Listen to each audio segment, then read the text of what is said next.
Guys, I just wanted to welcome you to T3 Live's latest installment in our webinar series. Again, this is Mike Milani. I am the Director of Business Development here at T3 Live, and I want to take a moment to introduce tonight's event and tell you a little bit about what's going to be discussed.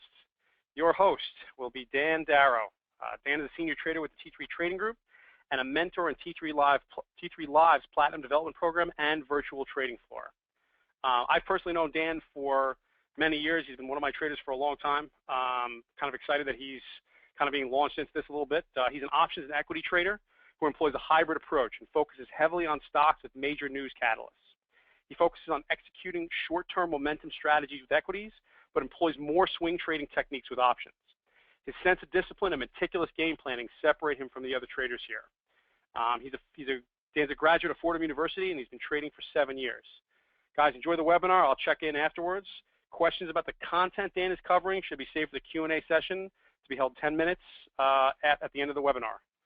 Dan Darrow, take it away. Thanks for the intro, Mike. Welcome to everyone who's joined. And I just want to take this opportunity to say thanks to everyone at T3 for letting me do this. If you're not familiar with me, I am a contributor to the VTF. I've been on since about May, I believe, so a few months now. So I think people are starting to get kind of a feel for what I do on the VTF. And during the summer, they had actually, some of the guys here had asked me to go over some of the things that I do with my trading style. So it took us a little bit, and then we figured that this would probably be the best way to do it. So I'm going to go over how I started trading options, and we're going to do a little bit about earnings and how I game plan and what I look for, and how I try to pick my winners. So I think it should be a pretty informative little session here, and I hope everyone, if you have questions, like Mike said, just keep them to the end, and I'll try to answer as many as possible. So like Mike said, I've been trading now for about 7.5 years. I started just strictly equities when back in 2006, and I mean it was a different game back then. People, when we've had 10 handle days. I mean today was a crazy day. Today we had 20 handles down and 10 handles back up in the S&P. And it was a volatile day, but I mean a 10 handle move now is nothing. Back when I first started, it was a 10 handle day was unheard of almost. You never saw that. So I mean what we live with now, the volatility now is nothing. Is nothing. I mean it just didn't exist back then. It wasn't nearly as volatile. So when I first started, it was just taking like little trades and just trying to like generate a little bit of income. And then, the market crashed, and there's a different landscape. You had everything was half of what it used to be, like the price-wise. The volatility dried up, the volume dried up. I mean, it was just a different trading landscape, and I guess that's kind of when I started using options, because I felt that there was a lot of money to be made in longer term moves, and I was upset that I couldn't really capitalize on it, because I just always felt that trading equities, I just didn't want to take the risk of holding them overnight, because you just really didn't know. I mean, in the back of my mind, I had like all those days of the market crash when we would open down like 50 handles, and you wouldn't be able to like manage your position because like there was so much risk. So kind of got to the point where I wanted to capitalize on those moves overnight, but I also wanted to limit my risk a little bit, and so options seemed to be a good platform for doing that. Sorry, I should have been on this one. So it started trading 7 years ago, and like I said, I was upset about missing out on those overnight moves. And when I started trading options, it was just basically I was just trying to catch like a little bit longer term plays. So I was looking for, at that point it was stocks that were beaten down and I thought could rebound. and it was just like trying to buy some calls and like a few months out and just trying to sit on them and capitalize on, you know, like the moves, hopefully, like some of these rebound moves. And then at some point it just, you know, it was kind of natural because I was always, as an equity trader, I was kind of always drawn to the earnings season just because, you know, the volatility increases so much. And it got to the point where, you know, I don't remember exactly when, but I got to the point where I was just like, well, you know, if I could have options and figure out what my cost was going to be and what my risk was going to be, then, you know, I figured that there was times when I could take bets on earnings plays because it wasn't the same as holding the stock because I knew exactly what I was going to be risking. So I kind of evolved from an equities trader into an equities options trader. You know, options longer term, and then it became equities options, and then focused very heavily on earnings, and that's kind of where I am now. Is, you know, I do trade equities a lot. I like the stuff that's in play, but I also I'd say the majority of my focus is on earnings. So we're coming into like a busy season of the year for me right now. It's the last earnings season of 2013. So I would guess that most people that are on that are in this webinar right now know the basic idea of options, but we'll just go over it just for those of you that are a little bit unfamiliar with them. So options are derivative assets that give you the option but not the obligation to own a stock at a specified price up to a specified date. So you're basically purchasing the right. So if you buy a call, you're basically purchasing the right to own a stock at a certain price, you know, by a certain date, and you're paying a premium. So depending on, you know, what stock it is, it could be anywhere from something very little to something very expensive. But the underlying idea of a option is that you enter a contract to either purchase a stock at a certain price or you sell a stock, which is a put. So you enter the contract and you are selling a stock at a certain price, and you are obligated to do that. And you either are paying premium in a call or you are receiving premium if you sell a put or if you purchase a put. Options allow you to speculate on the movement of an underlying asset, so stocks, ETFs, commodities. Options can also be used for hedging, and options can also be used for income too, which is, you know, for most people that aren't active traders, you know, they probably wouldn't be speculating on options. Some people obviously use options to hedge their portfolios, but there's also quite a few people that use options for income. If you are a covered call writer, it's a good way to generate income and also lower your cost average in the stock. So I know like some people that they just have a portfolio of stocks and they write calls against it. So they sell calls and they generate a little bit of income. And if the stock goes up and gets called away, then it's not the end of the world because you still make the difference between where the stock was and what the call was that you sold, plus the premium that you received for selling it. So options are useful in a few different scenarios. I mean, just because I mainly use options as for speculation doesn't mean that there aren't many other strategies you can use options for. It's just most of this is going to be about speculation because that's mainly what I focus on. Options are priced using several factors, including strike price, expiration date, and volatility premium. So, I mean, we don't have to go into it into too much detail, but you got the three major Greeks. So, let me go back. So, like part of the pricing model is the three major Greeks. So you get the delta, the vega, and the theta. The delta is going to be the part of the premium that is basically used as it's like the sensitivity to like the price change. So it's basically it's going to be the part of the option that is going to change based on like the underlying movement of the stock.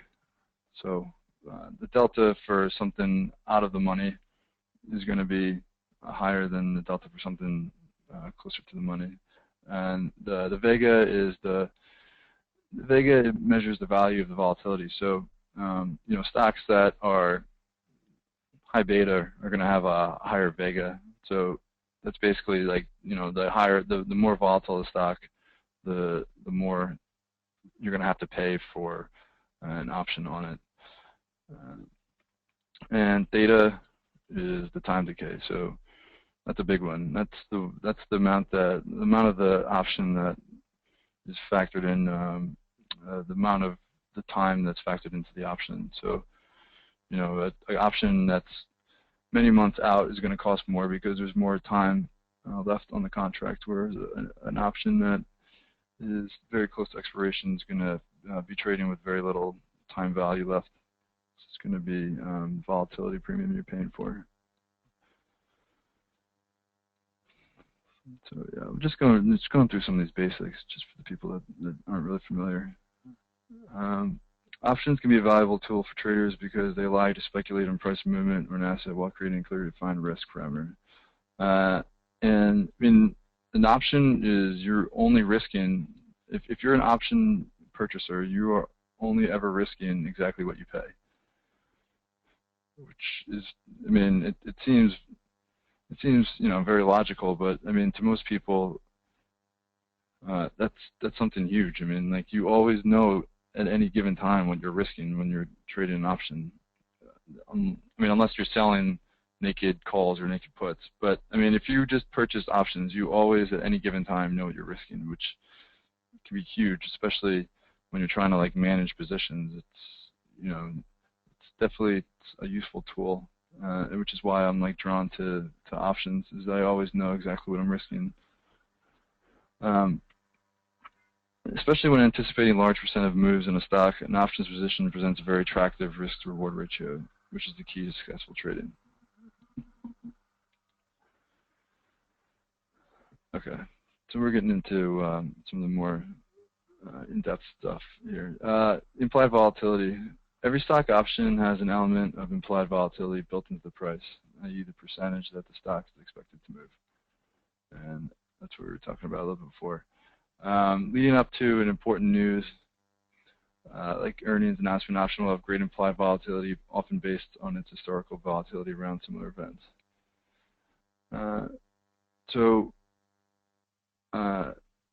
Yeah, so something like that.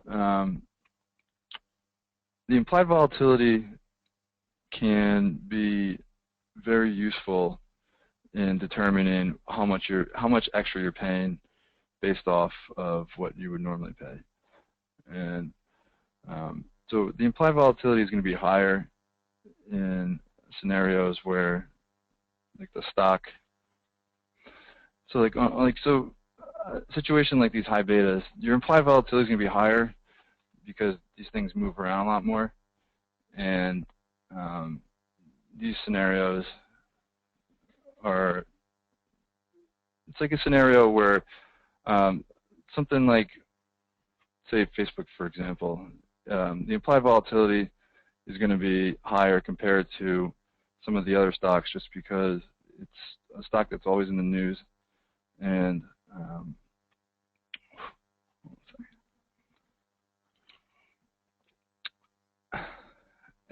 it's very volatile. So compared to the historical volatility, I mean, Facebook wasn't always as volatile of a stock. So lately, the implied volatility has been creeping up because it's been moving around a lot more.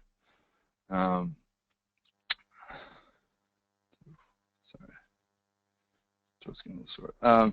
someone who trades options around earnings reports, my goal is to identify stocks that could move in excess of their implied volatility. So basically what I'm looking for is stocks that I feel are capable of exceeding this implied volatility.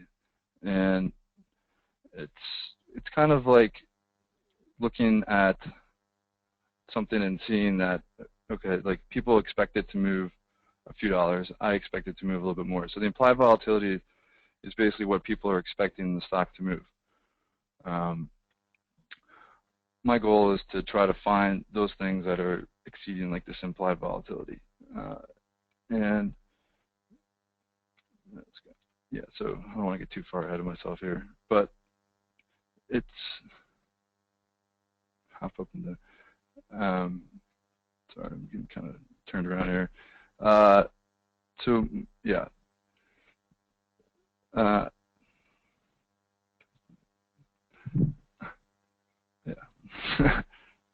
We'll turn around. Let's go to the next slide. All right, more art and science. There's no secret formula to figuring out which stocks could move more than expected following an earnings report. That's what I was talking about a little bit before. It's kind of a technique that I've developed, and that's what we're going to go through a little bit up to this point. I want to like talk about just how I'm determining this formula. Also, the way I execute and time that I purchase options for an earnings trade can differ from trade to trade. So I don't always buy options the day of. I don't always buy them in the morning. I don't always wait for the close. Sometimes I buy them early in the week and I hold them, and sometimes I just wait till like the end of the day. It's really kind of like a feel thing.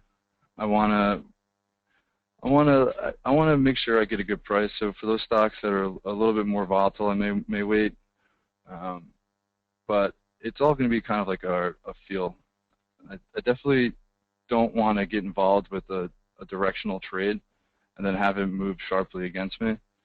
So if it's a stock that I think could make like a large move, and it's pretty volatile during the day, I'm going to probably wait until later in the day to get involved with it, as opposed to something that's been in the consolidation for like a week or 2 weeks or 3 weeks that I figure that it's not going to move much, so then I can enter a trade early and not be worried about it moving too much.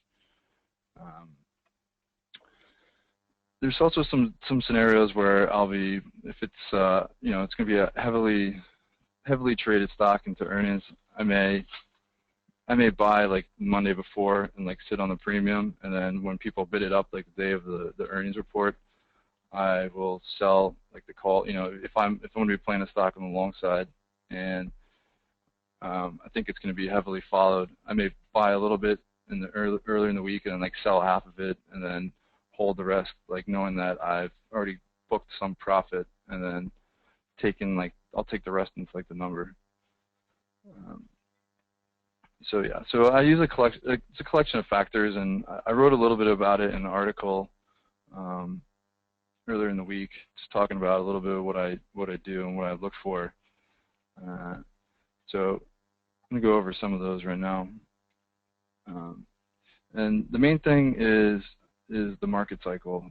It's one of the most important things. So you want to like know what type of market you're in, like what type of tape you're in. Right now we've been in a bull market, so I like to look for potential trades in direction of the market, and it's been a bull market. So I'd say like 75% of my trades are going to be betting on like the long side. There's going to be a lot of different setups, and there's going to be, if you scroll through all the earnings, you're going to have a lot of different earnings. So it's not that like I'll just look at any chart and just bet long. It's like of like the ones that I'm looking at, I'm only going to be probably focusing on the ones that I think could either get hit really hard or make like a nice move to the upside. So it's not that I'm just betting strictly long just because it's a bull market, but the ones that I do play, I'm probably going to be betting on the long side. Yeah. So this is not a hard and fast rule for me, but I think trading options directional market trend has great potential for high reward. And that's, if I had to describe my style, it would definitely be a trend trader. I like going with the trend. I'm not someone who is shorting at the top and buying at the bottom. I like to buy high and sell higher, or short low and sell lower. It's definitely not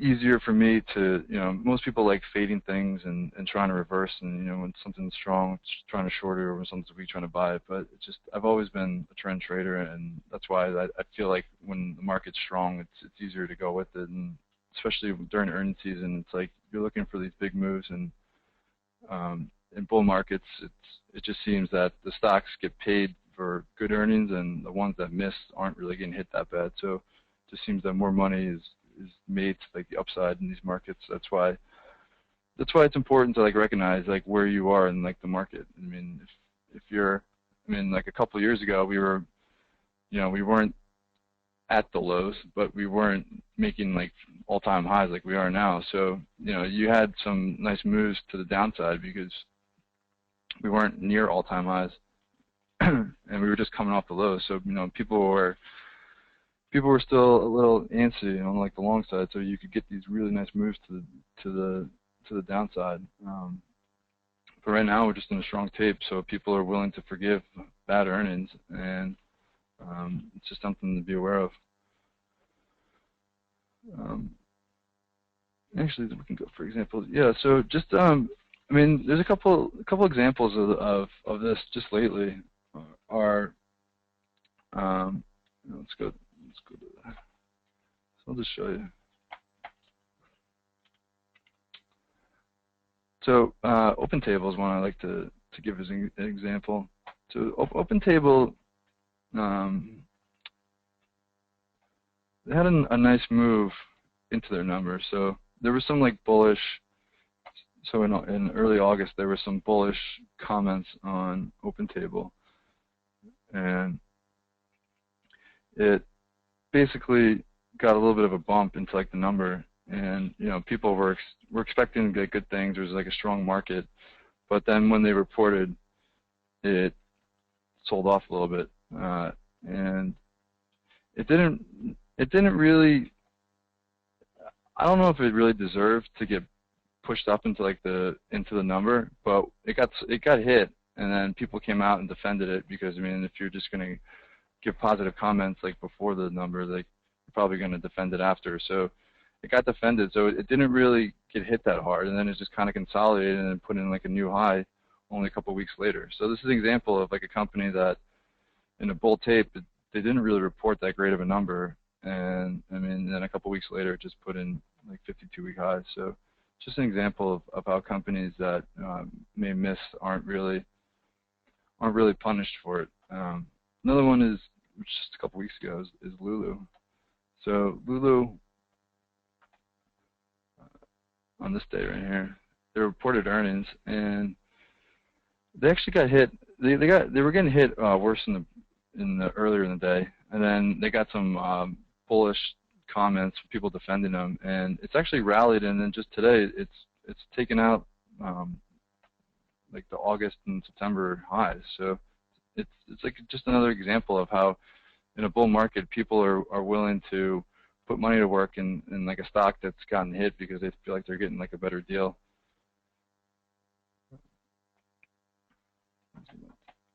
Those are just a couple examples of things that are kind of like, they've benefited by a strong market, because if it wasn't as strong, these things may have gotten hit a lot worse than they did.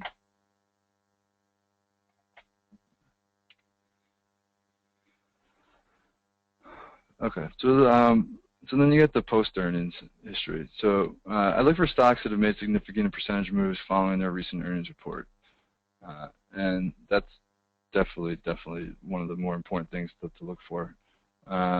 The more recent the earnings report, the more weight I attach to it. So I'll go over a couple examples. Let's just read the slide. So the implied volatility of an option factors into the magnitude of a stock's recent post-earnings move. So I'm looking for stocks that I think can exceed that. Okay. So we'll do some examples. So the post-earnings move. So it's like basically what I do is I go through and I look at a company that's reported. So like off the top of my head, I know like there's a few stocks that are going to be like big movers that I've been following. But I go through each day. I go through all the companies that report, and like I'm looking at stuff that has like a history of big moves. And what I do is once I find a stock, like I'll pull it up and I'll say, okay, so this stock, let's do a couple examples. This is just one, for example, that I follow. So Carbos, no, we'll do this one, NDSO. So metadata solutions. This is one that scrolling back, you can see. So they had the report in February, and they had quite a large move. So it was like from 47 to like 52. Then I followed it. And then, so after that report, they reported in late April, and they had an even larger move. This was like a $15 move.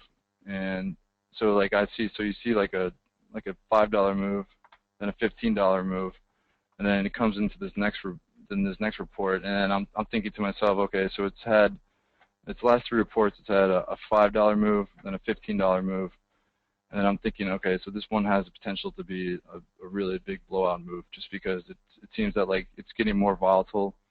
The prices are starting to, like the severity of the move is starting to increase, and because it hasn't really had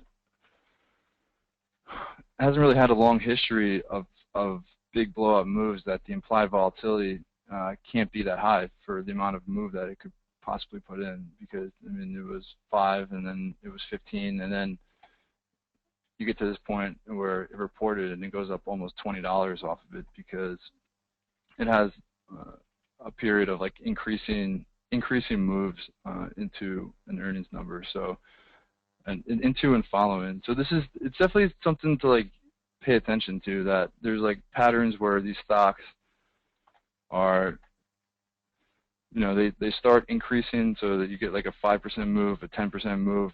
So then I'm thinking to myself, if the stock is starting to increase in their percentage move after the number, then the next one could be a move that may pay a lot more than what the options are pricing in. Also, an interesting one which could be presenting itself is Facebook for this next one, this next earnings season, is that, so you had like the history of Facebook earnings. Pretty sure it was like April. So April they had like I think this is when they reported, had kind of a dud. Got hit for a few dollars. Yeah, so we go back. So we can go back to like the one. So they reported they got hit in February, I believe. Yeah, reported got hit, and then in April they reported and got hit, and then so this time it was like you're expecting. I wasn't expecting like a huge move, but you have like a couple dollar, then you have like a big one. So like for me, I'm thinking, okay, so Facebook had like a $2 move, $3 move, and then this last time it had a $10 move. So I'm thinking that the options are going to be pricing in a large move, but I mean the size of the moves are increasing, so they may not be taking into account like the amount that this next move could possibly put in, because it's been escalating and there really is no like historical precedent for a large move on this thing right now. So these are like scenarios where I'm looking for a stock that has the potential to make these larger moves versus what the historical and implied volatility are pricing in.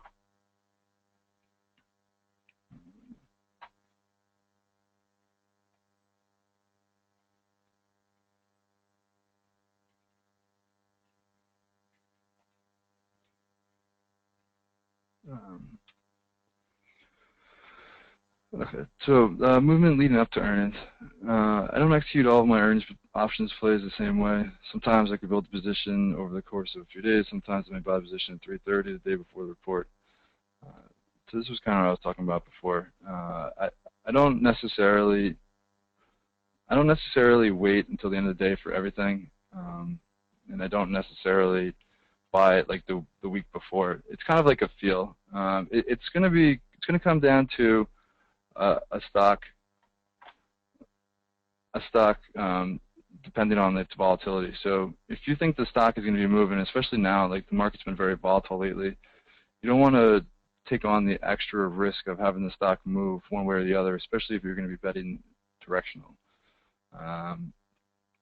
So it's going to be kind of like a feel. You have to like kind of feel out the market, and you have to know the stock too. So if it's like a Tesla or an Apple or a high beta stock, it's going to be difficult trying to like build a position, especially when the stock is moving all around. But you know, there's going to be other scenarios like so lately.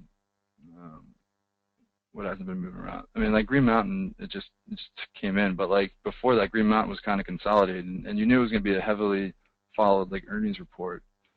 So you know, you wouldn't feel too uncomfortable taking a position and selling into like the number. It's like you just have to kind of go like a feel for each of the stock, but like you don't want to like take on too much risk in the stock, like buying it earlier in the week if you know it's going to be volatile and there's a possibility that it could move sharply in either direction before the report. So that's the main thing to take into account. Like you don't want to take on added risk that you don't need to. So it's like I will wait some days and just put it on right at 345, knowing that the stock won't move much before it closes, and I'll know exactly where it is, and like the chart hasn't been affected by the stock during the day. But those are usually like the most volatile stocks, and you want to wait the longest to put those on. So how I execute the trade depends very much on how the stock historically moves prior to earnings report. So that's what I'm talking about, is that you don't necessarily want to put on something very volatile too early, because it could move sharply either way and kind of negate what you thought was going to happen prior to or after like the earnings report. And I'll give an example of that. And if a stock tends to rally leading up to an earnings report, I could even look to trade the option only during the days prior to the report and the day prior to the report, like buy the hype, sell the news. So that was kind of like another scenario. It's like if you think it's going to be like heavily followed, then you may want to buy it, but you just have to be careful, because you don't want to be buying into like a stock that is very volatile, because it could, like I said, it just keeps saying, and it's very important to remember, is like it can move very sharply. So it's like, I remember someone asked me a question a month ago, and it was like, I want to be involved with Google, like into the number, but like I want to get positioned now. I was like, well, Google a month from now could be a completely different stock than Google is right now. So you don't want to put like on a play that you're going to be betting heavily on, saying, I want the stock here, whereas a month away it could be like something completely different. The whole complexion of the stock could change. So you just want to make sure that if it's going to be a volatile stock, you want to know exactly what you're risking, and you want to make sure that the pattern hasn't materially changed. So that's why I wait for some of these more volatile ones to put them on until the end of the day.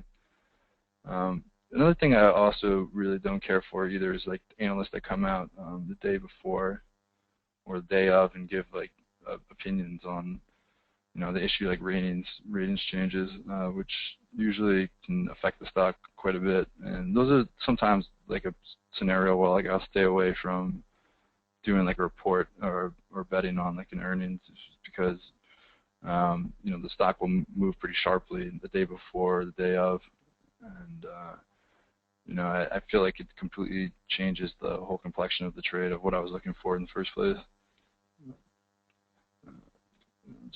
So it's like just one example of something like that lately is Restoration Hardware. So the people that I was talking to in the chat, I mean, they were asking me if I was going to play it, and it was one I had been following for a while. RH was consolidating nicely, like right around the 70, and they were due to report later in the week. But I think it was like Monday or Tuesday. Some analysts came out and upgraded it the day, like they said, recommended buying into like the number, and the stock shot up like 10% that week alone.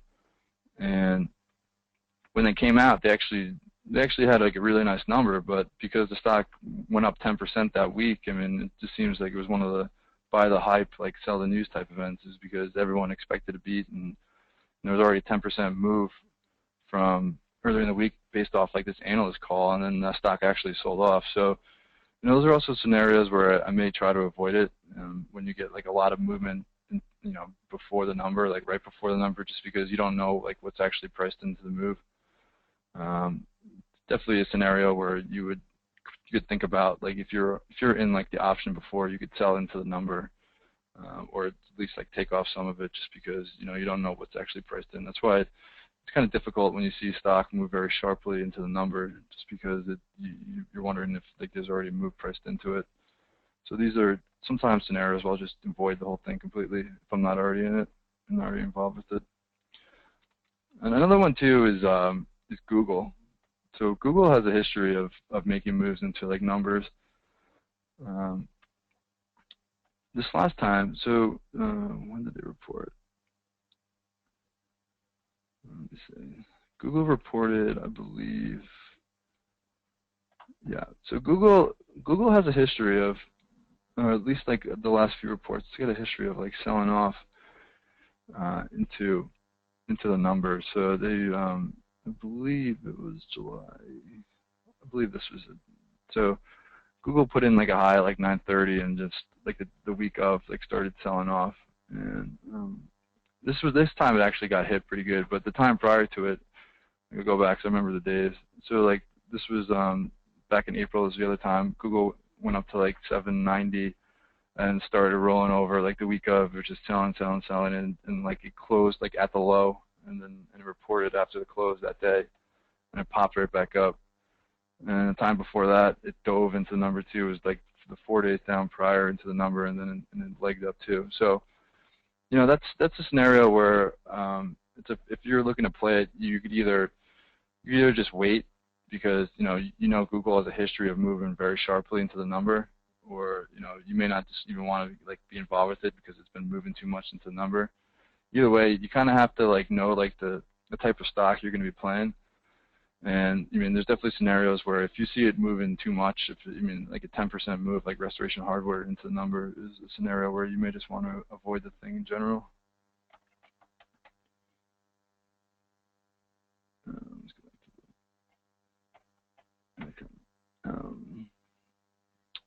go back. Sorry. Yeah. So even if I don't play a stock prior to the earnings report, I still factor in the movement leading up to the announcement, which is kind of what I was talking about. Yeah, it's like an options trade, but stock rallies too far. I could eat into the potential percentage move after report, and thus make the idea less attractive, which is kind of what I was talking about with Restoration Hardware.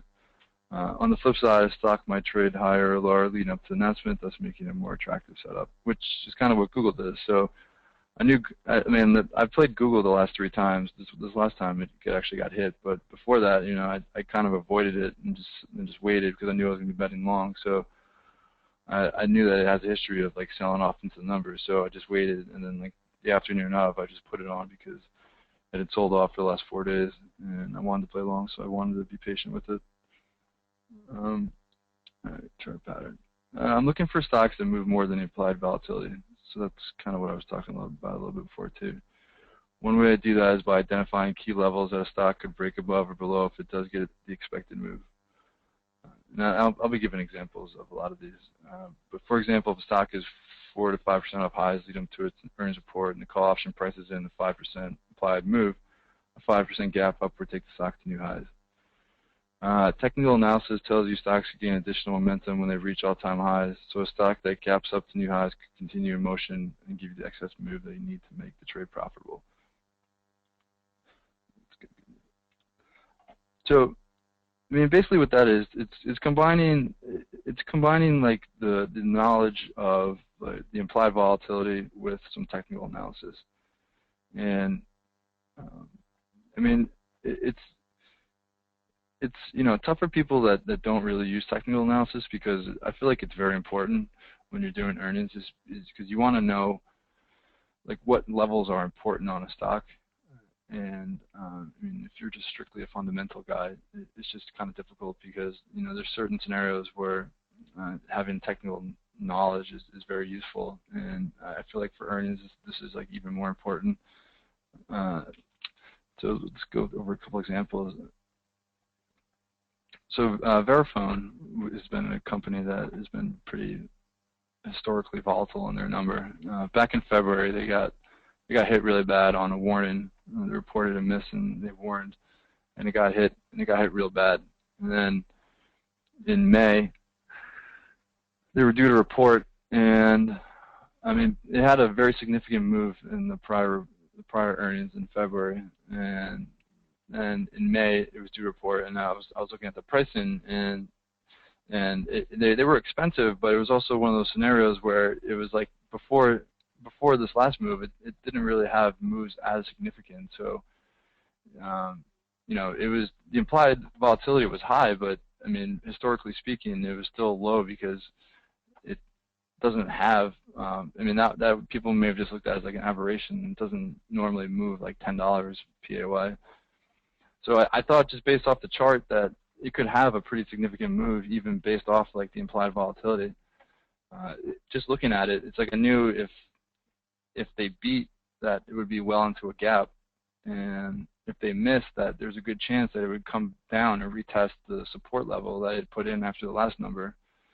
So this is actually a scenario where I'd play like something, put like a strangle or a straddle, just because it's not necessarily that I know which direction it's going to go or that I care for one direction over the other, but it's that based off the chart, it just seems that they could make a very significant move either way.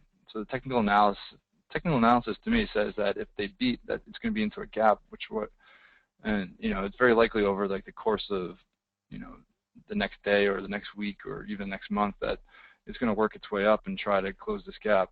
Or even if it's another really bad report, that it's probably going to retest the lows down to 18.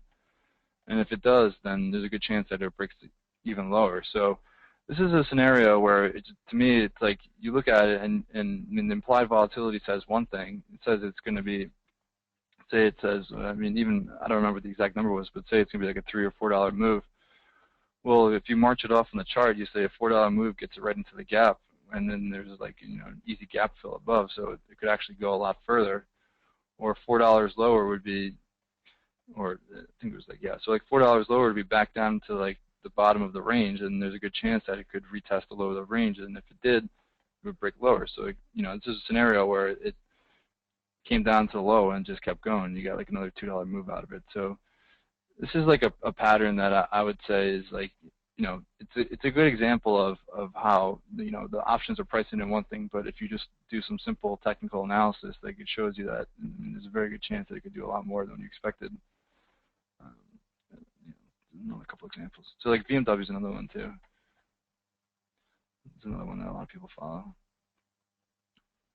So BMW, when they reported in January, they had a warning, and they got hit really bad. And then later on in the month, they pre-warned, they got hit, and they reported, and they went up a little bit. But then since then, like, the stock just traded lower into its next number in May, and it popped. It was like another, like, I think it was like a $6 or $7 move, and then it just kept trading lower. So, I mean, BMW presented a nice scenario when it came into its midsummer earnings report in July, because it was about 10% off the low, and it was like, you know, there's still like a huge gap up to like 98 left. So it was like another one of the scenarios where I was looking at to play like a strangle or a straddle, because I knew that, I mean, even if they were pricing in like I think they were probably pricing in like a $7 move, so like a 10% move. So if you just march it off on the chart, you say like, so $7 from where it was at 72 would take you down to like the low. There's a good chance that it would take out the low. So that'd be, you know, you'd hope to see some extension there. So that's, you know, a $7 move should actually turn into something more when it takes out the low. Or a $7 move higher would get you up into like the top of like this 80 range, which had been the resistance, and there's a good chance it could keep going too, because then it'd be into a very large gap. And this was a scenario where the stock, you know, opened up and then just kept going, and opened at like 79, I believe. It was just about a $7 move, and then it ran like another $3 or $4 during the day. And I mean, you know, just like a simple technical analysis, you look at it and you see it's like in a downtrend. If it breaks, it's into a gap. You know, these are just scenarios where you look at it and you say like, okay, like based off what the chart says, I feel like it can definitely exceed the implied volatility of what the stock says. The options are pricing in.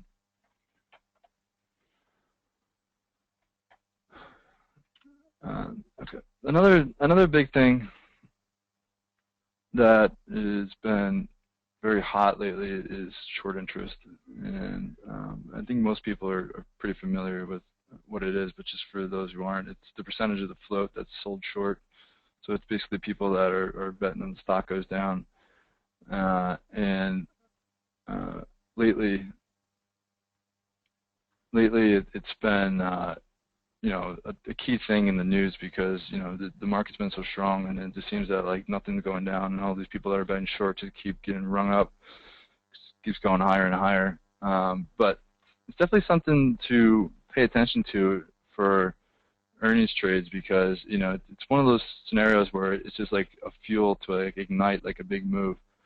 And I definitely feel that in and of itself it's not like a reason to get into a trade just because the stock is heavily shorted. But if the stock shows a good technical pattern, it has like increasing volatility like into and after earnings number, and it's like the price of the contracts like aren't too expensive, not like too heavily bid up. I think that it's definitely something to pay attention to because like you see some of the best moves every earnings season because like it's a stock that beats and it's very heavily shorted and the stock absolutely explodes. And it's definitely important to know the percentage. It's also very important to know the days to cover because that's it's even more of like an accurate statistic because it's the float sometimes can be a little bit misleading. The days to cover is what like the amount of shorts compared to the average daily trading volume, and I feel like that's a little bit more useful of a statistic for this. But I mean, just a couple examples, just this earnings season where you saw some like crazy moves higher because of earnings, because of short interest. And we'll wrap it up soon because we got to go to the Q&A. But Questcore was one that I know most people may or may not follow, but it's they are a pharmaceutical company, and they were targeted by a lot of short sellers. And early this year they had a nice run from like the lows, and they were trading right near all-time highs. And when they reported in July, they were actually they're within like a couple dollars of the all-time high. And, I mean, the options were expensive, but they weren't pricing in the move that it could potentially happen because there was like 30% of the float short. So you see that like they beat and it takes out all-time highs, and the short interest just makes the stock absolutely like rocket higher. So what they priced in as like a $5 move or $6 or $7 move, which was like for a $50 stock, that's like over a 10% move. It actually ended up being like almost a $20 move when all said and done. It's because the high short interest, but it's a combination of things. So it was a good technical pattern, and it had escalating moves from the last earnings reports, and when you combine them all together, you throw on the short interest, and that's how you get like those huge moves.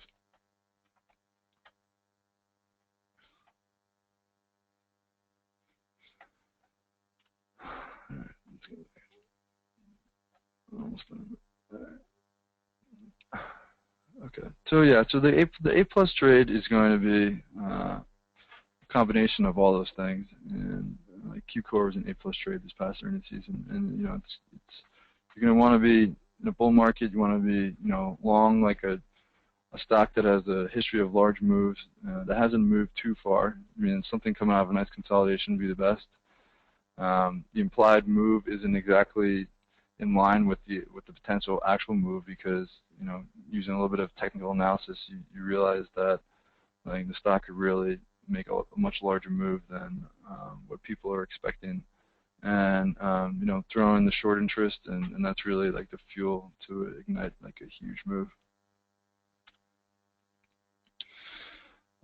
Okay, so we're just going to wrap it up, and then we'll do the Q&A. Some key takeaways: trading options around earnings is not exact science. In fact, you don't need to be 50%. To be right 50% of the time to be profitable. I would even go to say you don't even need to be right like 40% 30%. I mean, it's just, you know, as long as you keep your risk even, and you know, you stick to good risk reward ratios, and you know, you stick to like the good patterns, then you know, you don't need to be right all the time, because the ones that are right, they pay off for all of them.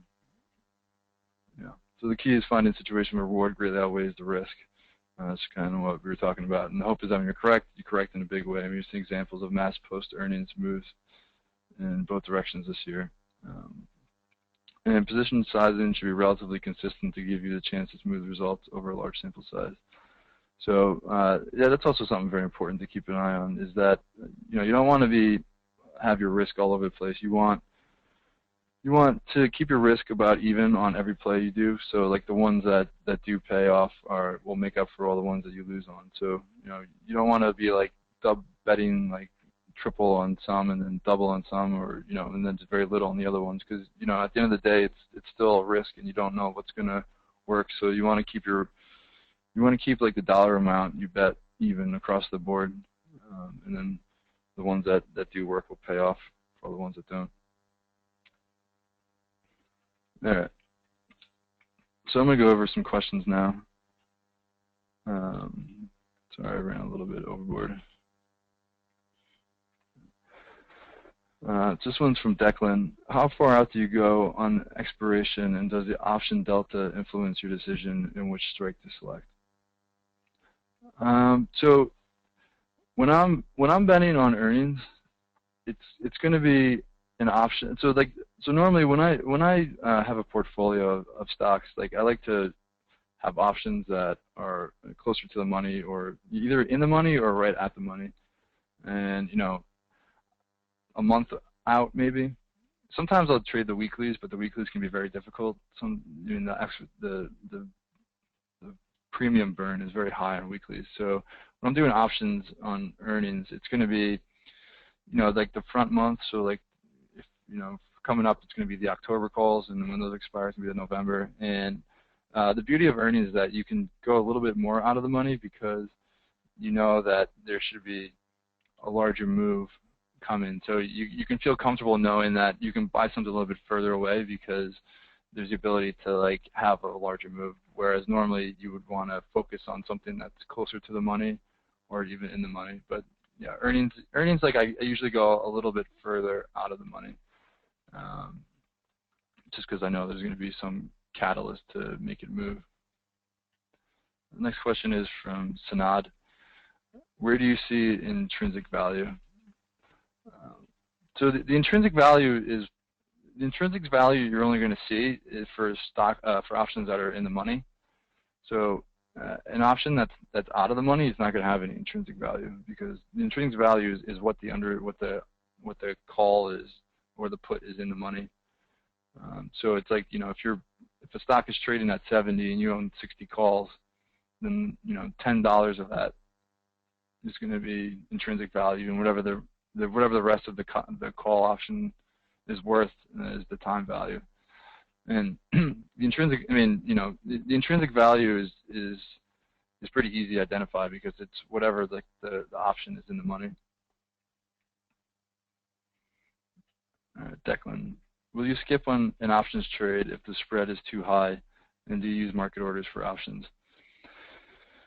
Yeah, I mean, I don't know if you mean by if the spread is too high or if the cost is too high, but I mean, there's definitely you know, a degree of liquidity that you need to trade options, because, you know, it's like a stock in general too. Is that like you like to be able to get in and out when you want, and, you know, some stocks are decently traded, like decently liquid, but then their options aren't very liquid. So yeah, there are scenarios where I just won't even trade an option, just because like there's no volume on them and it's too hard to get filled. And I mean, I try to avoid market orders on my options. I try to limit everything. You know, there's some times where it's like the spread's like only a couple cents, like on the more heavily traded ones. But just generally speaking, I try to use limit orders for everything. Declan again. Will you buy an option on a breakout, or do you prefer to buy on a basing pattern in anticipation of the breakout? So I definitely do a combination of both. You know, I like to buy. You could definitely buy in a basing pattern. I mean, like you could trade options like you trade like a stock. So it's like you could buy in a basing pattern and then also buy in, you know, through a breakout. It's, you know, if I'm trading my options in a portfolio, it's going to be, I'm going to be trading options like I'm trading like the stock. So I have like the similar mentality, similar style. If it's going to be, you know, for earnings, then I definitely want to be buying like breakouts. It's not going to be like coming out of a basing pattern. I'm looking for like a breakout or a breakdown. Next question is going to be from Lionel, and then we're going to have one after. When trading the direction of the trend, are you also looking at pre-earnings price action? Yeah, so I'm definitely always looking at pre-earnings price action. You know, so if I want to be long, like if I'm betting on the stock is going to go up, you know, and I buy like the calls like 2 or 3 weeks in advance, and then like the stock runs into like the number, then, you know, it may be a scenario where I take it off because, you know, I was hoping for like a nice move higher, but like because I already got like a good portion of the move because I was bullish on it in the first place, I may just take it. So you always got to be aware of like if it's a stock that you are looking to play and it's moving quite a bit into the pre-earnings and into like the announcement, then you kind of want to make sure that either like you lock in something or you either like, you know, you could even like think about taking everything off because, you know, there's definitely a lot of times where I see it move and, you know, everyone expects a beat, so there isn't a lot of movement left after it. So you always want to be aware of something that's moving a little bit too much into like a number. Okay, so this will be the last question. Jason, do you have a price target on options, like a 30 or 60% gain? I have a hard time not getting greedy when I'm up. Yeah, I mean, you always want to have some sort of target. Otherwise, you know, you just end up like wanting more. So you got to be, I think like a good basis for like a level of saying. So it's like, you know, like I trade stocks, so your risk reward, you want to be like, you know, if you're gonna risk $100, you want to make like 3. So, you know, 3 to 1, like 2 to 1, like, you know, you never want to be risking like, you know, 1 to make 1. It's always, you want to be able to like make more than what you're risking. So, you know, I don't know like percentage wise, but like, you know, if you're up like, if like, just for example, saying if you're risking 100 and you're up like 300 in trade, it's definitely time to start taking some. Like, you don't want to get too greedy. You always want to be taking trades. And I mean, I trade options like I trade stocks. It's like, you know, when I'm in the money, I just keep stops on it. And if it starts coming in, like I just use, you know, trail stops and everything. But I'm taking trades like the whole way up. So it's like, yeah, I mean, it's not greedy. You know, you want to let it run, but you don't want to let it come all the way back. So definitely keep stops, trailing stops and everything. All right, guys. I think we're out of time. I hope it was useful. I hope everyone is able